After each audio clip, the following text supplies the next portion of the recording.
Salam əziz izləyicilər. Bugün Python proqramlaşdırma dili haqqında ilkin məlumatlar verəcəm və ilkin olaraq ilk proqramımızı belə deyək, yazacağıq. Mən Python proqramının endirilməsi və instalyasiyası haqqında danışmayacağım. Çünki bu barədə kifayət qədər video təlimat var YouTube-da və başqa platformalarda, sosial şəbəkələrdə. Bugün birbaşa mətləbə keçəcəyik və açırıq Python proqramını. Qeyd edim ki, bu açılmış bu pəncərə Python interpretatorunun örtüyüdür. Idle adlanır, idle shell. Idle sözünün hərfi mənası boş, blank deməkdir, boş səhifə deməkdir. Bu bir inteqrallaşdırılmış mühitdir. Proqramın işləməsi üçün bir mühitdir. Ümumiyyətlə, Python proqramlaşdırma dilində kodları iki rejimdə yaza bilərik. Biri bu rejimdir, buna əmrlər rejimi deyilir. Biri isə fayllar rejimidir. Kodları fayllarda yazaraq icra edirik. Buna nəyə görə əmrlər rejimi deyirik? Interpretator rejimi də deyə bilərik buna. Yəni, əmrləri sətir və sətir yazdıqca icra edirik. Deməli, bu sol tərəfdə göstərilən bu işarə,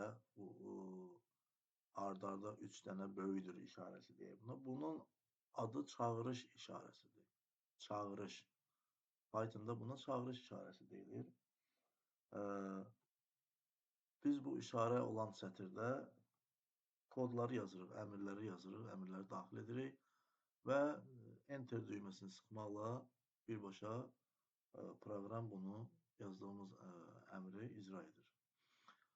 Qeyd edim ki, biz ilk öncə print əmri haqqında danışacağıq. Print komandası ilə işləyəcək. Print əmri Python proqramının özüdür. Python proqramının köküdür deyək. Print olmasa Python işləmir. Yəni print olmasa biz heç bir kodu printsiz təsəvvür etmək olmaz. Və bir də onu qeyd edim ki, Python proqramında böyük və kiçik hərflər yəni fərqləndirilir. Həmçinin bu komandaların, əmrlərin yazılışında da özünü göstərir. Eynilə də print komandasının yazılışında buna riayət eləməliyik. Yəni print sözünü kiçik hərflə yazmalıyıq. Böyük hərflə yazsaq qəbul eləməyəcək. Məsələn, birinci hərfi böyük yazsaq print, böyük P yazsaq, o tanımayacaq yəni. Ona görə bütün hərflərin kiçiylə yazırıq. Gəlin elə ilk kodumuzu yazaq, ilk proqramımızı yazaq. Bütün dünyada bu bir təcrübədir. İlk olaraq insan nədən başlayır, nəyə yazır bu proqramlaşdırma dilində? Ümumiyyətlə, proqramlaşdırma dillərində insan ilk olaraq ən sadə şeylərdən, ən sadə, ən sadə gələn, özünə sadə olan məsələlərdən başlayır. Məsələn, biz ilk proqramımızı yazaq, ekrana Salam Azərbaycan sözünü çıxarılan bir kod yazaq, bir proqram yazaq. Yazırıq print təbii ki. Print bir dırnaq işarəsi açırıq. Bunun səbəbini birazdan izah edəcəm. Salam Azər. Qeyd edim ki, Python bu interpretatoru ə hərfini tanımır, ona görə E yazmalıyıq. Azərbaycan ə yazsaq sual qoyacaq yerinə təbii ki.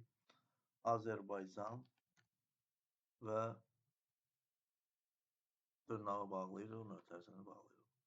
Print komandasının arqumentində yazdığımız hər hansı məlumatı mütləq mötərizə daxilində yazmalıyıq. Çünki bu belə işləyir, yəni bunun sintaksi belədir. Yazdıqdan sonra Enter düyməsini sıxırıq və gördüyünüz kimi ekrana Salam Azərbaycan yazısını çıxardı. Yəni bu ilk proqramımızdır bizim və biz bu proqramı əmrlər rejimində yazırıq. Buna deyirlər, yəni bu rejimə əmrlər rejimi. Dedik ki, az öncə vurğuladım ki, biz kodları iki rejimdə yaza bilərik. Bir əmrlər rejimində, bir də faillər rejimində. İndi bu eyni işi faillər rejimində də eləyə bilərik. Faillər rejimi nədir? Yəni ayrıca bir fail yaradırıq və bu failin daxilində yazırıq kodları və icra edirik. Yeni bir fail yaratmaq üçün elə buradan menyular sətrindən fail menüsünə daxil oluruq. New file əmrinə bir dəfə mausun sol düyməsi ilə klikləmək kifayətdir. Həmçinin klaviaturadan Ctrl-N düymələr kombinasiyasından da bu işi həyata keçirə bilərik.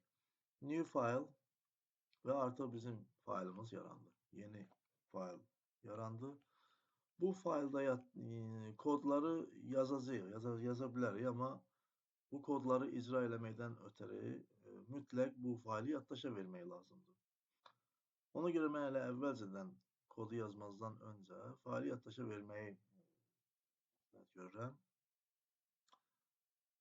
Ctrl-S və yaxud fayl menyusundan yenə daxil olur fayl menyusuna save əmri vasitəsilə bu faylı yaddaşa veririk.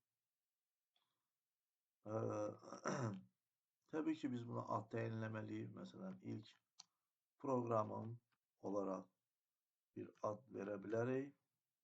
Və bunu öncədən yaratdığım Python adlı qovluğa daxil edirəm.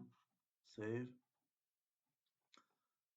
Faylı yaddaşa verdikdən sonra başlıq sətrində gördüyünüz kimi faylın yolu, buna tam yolu da deyə bilərik, göstərilir. Faylın adı və onun tam adı, tam yolu göstərilir. Və həmçinin Python'ın versiyası 3.13.1 versiyasıdır məndə. Bu artıq fayl rejimidir. Gördüyünüz kimi bu rejimlə digər rejimdə böyük fərq var. Necə böyük fərq var? Bax, bu rejimdə sol tərəfdə çağırış komandasını görürük. Amma fayl rejimində heç bir çağırış komandası falan yoxdur. Boş bir fayldır. Burada artıq bayaqki işi, yəni bayaqki kodu yenə eyni formada yaza bilərik. Yazırıq print, yenə dırnaq işarəsi açırıq, print salam Azərbaycan. Və burada biz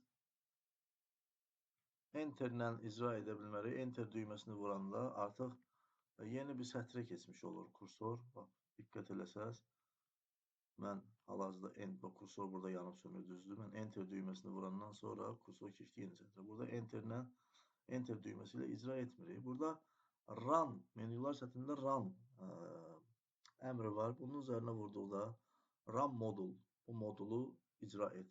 Və yaxud klaviaturadan F5 düyməsi vasitəsilə bu modulu icra edə bilərəm. Bu kodu işə sala bilərəm. F5 düyməsini sıxıram. Belə bir bildiriş gəlir. Bunu OK vururuq və artıq yenə ekrana Salam Azərbaycan yazısının çıxdığını görürük. Bu bizim ilk kodumuzdur. Hər iki rejimdə ilk kodu yazdıq.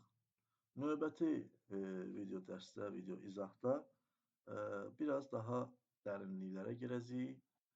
Niyə bu Salam Azərbaycan sözünü dırnaq işarəsi daxilində yazıb ona aydınlıq gətirəcəyik və daha da dərinliklərə gedəcəyik. Sağ olun, növbəti video dərslərdə görüşənədək.